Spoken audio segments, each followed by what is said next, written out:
What station is that train stopping off at first, Joe? Weird sex. Yeah. Throw it up. All right, weird sex is something we do every couple weeks. It's a little bit of news or sort of things that have to do with sex that we found interesting. For example, this week is the 5 craziest ways people achieve orgasm. We have previously done different sex laws around the country. This week, it's 5 craziest ways people achieve orgasm. You're not going to believe this shit. All right. Number 5, thumbgasms.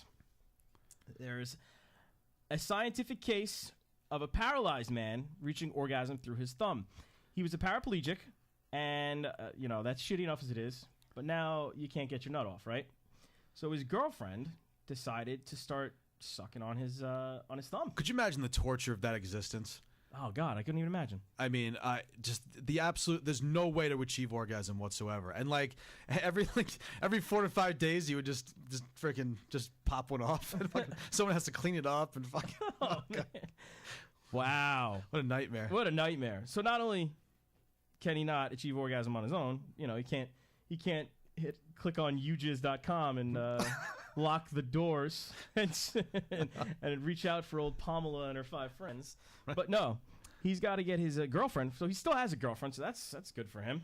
She sucks his thumb, and it's been proven, I guess scientifically, that it happened.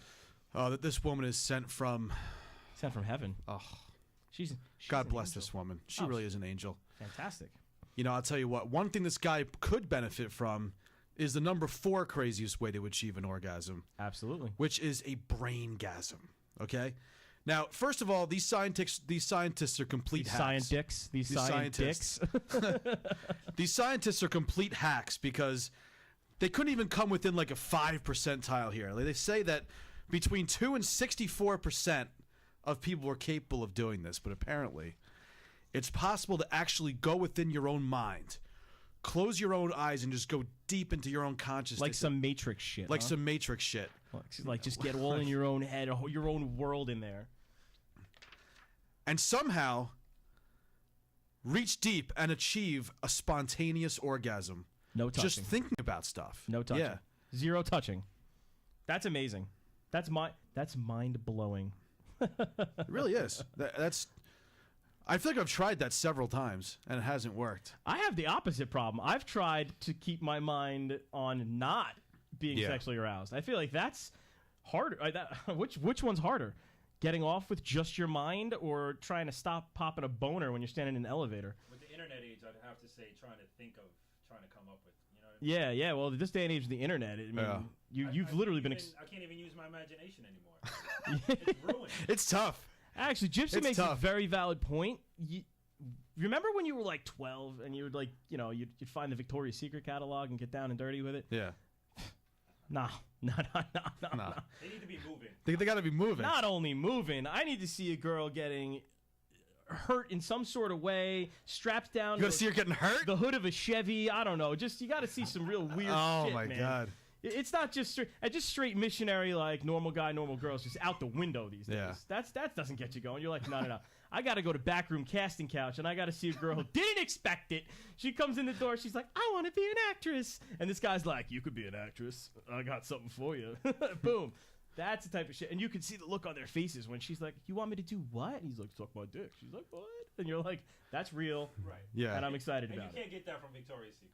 No, and you can't get that. I don't see the braingasm of the whole thing, but I'm not sure. Apparently, I know something that'll get Jonesy going though.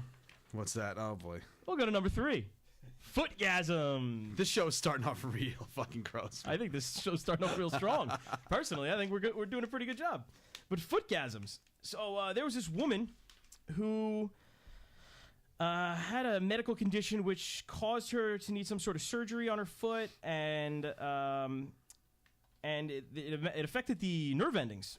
So when her foot healed, she started having foot-based orgasms as a result of the nerve damage, and it was causing signals from her foot to be misinterpreted by her brain as sexual stimulation.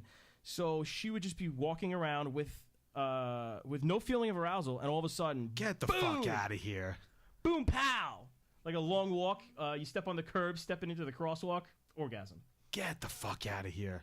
Yeah, man. Wow. I didn't read that carefully enough. Yeah. So this woman had footgasms, man. And apparently she would piss herself. Sometimes it would also be accompanied by the standard lubrication your typical orgasm brings, which was not in the form of foot sweat, but in actual lady fluids, where they're supposed to come up from, and less appealing. Whoa, oh. Yeah, she pissed herself. Yeah, she peed herself. Oh. All right, Jonesy, what's number 2? Oh. Well, number 2, whoever wrote this article really took their time with this exact passage, so I'm going to read it for you. This is exorgasms, because apparently if overtraining your brain associates exercise with physical pleasure, then it kind of combines and sort of creates this dynamic. Well, I've heard of a runner's high. Yeah. So how do exercises lead to orgasms, and why are ab exercises by far the ones that cause it the most? Science only has a shrug for the answer. There's a theory that the action puts stimulating pressure on the clitoris, along with increased blood flow to your fallopian funhouse. But it's just a theory. This fucking asshole. Fallopian funhouse. I love that. That's God. well. What does it finish up with? Some of those who have experienced the orgasms describe them as occurring directly in the abdominals, even though the sensation is the same as a sexual orgasm, leading to a theory the orgasm that it's not necessarily sexual in nature at all. It just most often occurs during sex, but it would theoretically be induced in almost any given stimulation. Bullshit. Bullshit. Yeah, I'm calling bullshit on that. Because there's plenty of women out there, not the ones that I've had engagements with, because some people are good at doing certain things. But anyway, what I think is great is that these women out there saying they can't have orgasms, and this is saying that you can do it by working out hard enough. And apparently it happens most during the core strengthening workouts. Right. Like crunches, rope climbing, weightlifting, even swimming, looks like. Swimming? Well, I know bike riding. You know, those bitches like spin class for a reason, you know what I'm saying? I don't know how anyone can bike ride. I don't know who... I don't know. I feel like you're just kind of a weirdo if you bike ride. You think so? You think so? I don't know. No, Because you know what? Because we're grown-ups now. You know, like anything that you do has got to be based on a conscious decision. So you know what these people do is after work, they decide to go into a Dick's Sporting Goods or into a bike shop, and they actually peel off 60 bones for fucking bike shorts and, like a ball pad and...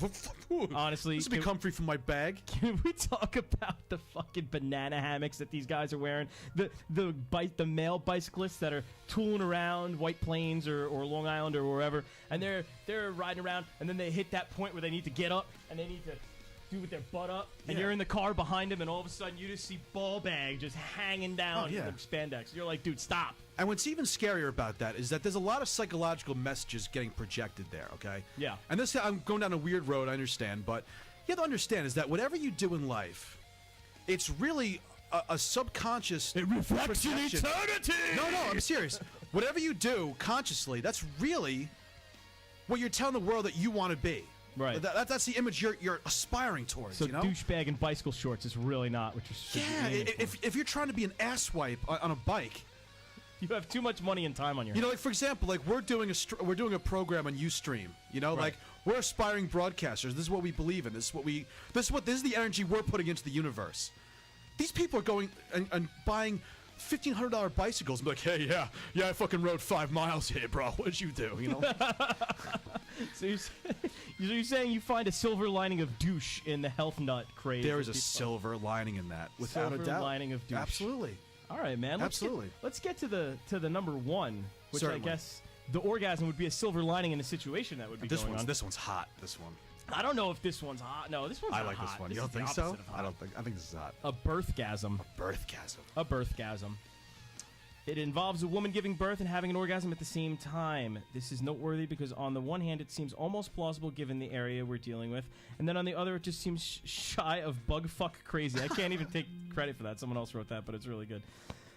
How can a whole person coming out of your vagina be pleasurable? Women get ripped open. But then you think about it. The picture. Remember the picture of this article? There was like the doctor, and there's the husband, and they're both so concerned, looking south. And the camera's zooming in on her, and she's like, ah! Apparently, the chat room music's a bit loud, so yeah. Thank you, chat room. Jay Kantrowitz, thank you. All right. Let's move forward. I think Joe just tossed something out there for So you. birthgasm. Let's finish up with birthgasm. So 0.3% of births is where it happens. Midwives are reporting witnessing orgasms in 0.3% of births. So there's 360,000 births a day, which means 1,080 women are having toe-curling orgasms. That number seems a little bit high to me. In the world. It's not like in the country. It's in the world. Wouldn't that be the butt of every late-night joke and every, not to mention that, what would happen during the Middle Ages if you gave birth and you had an enormous O-face? Could you imagine that? You finish giving birth to the baby and they put you up on a cross and light you on fire? Could you imagine that? I don't know what you're talking about. You lost me. Well, there are certain cultures where it's really frowned upon To have an orgasm? for women to have orgasms. Like that's why, like in a lot of African cultures, they do female circumcision because it's considered immoral in some way for a woman to get the avalanche. To get the crotch avalanche. All right, so that's weird sex.